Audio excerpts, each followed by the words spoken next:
In a shocking turn of events this past weekend, a situation unfolded in Gaza that could rival any Hollywood thriller, but with real, dire consequences. I'm talking about a hostage crisis involving a local journalist, Abdallah al-Jamal, which tragically ended in his death during a rescue operation by Israeli commandos. Let's break down what happened. Abdallah al-Jamal, known to many as a journalist for Al Jazeera and a spokesman for the Hamas-run labor ministry, was reportedly holding 3 hostages within the confines of his own home. These hostages, identified as Almog Mirjan, Andriy Kozlov, and Shlomi Ziv, found themselves in an unimaginable predicament, caught in the midst of a conflict zone, in a residential area no less.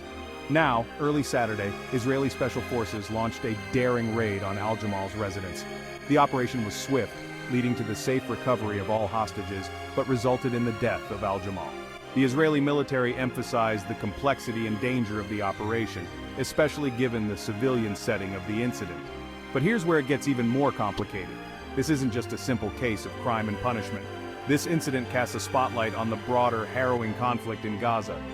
The use of civilian spaces for military purposes by groups like Hamas not only escalates the conflict, but also places innocent lives at tremendous risk. Imagine living your daily life knowing your home could become a battleground at any moment. Reacting to the events, U.S. National Security Advisor Jake Sullivan expressed his concern on CNN, describing the severe conditions the Palestinian people endure.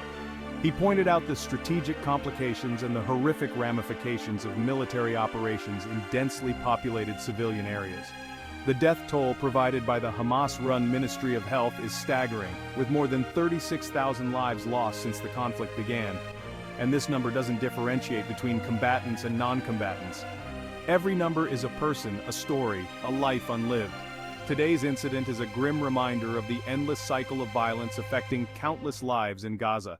It raises critical questions about the rules of engagement, the protection of civilians in conflict zones, and the international response to such crises.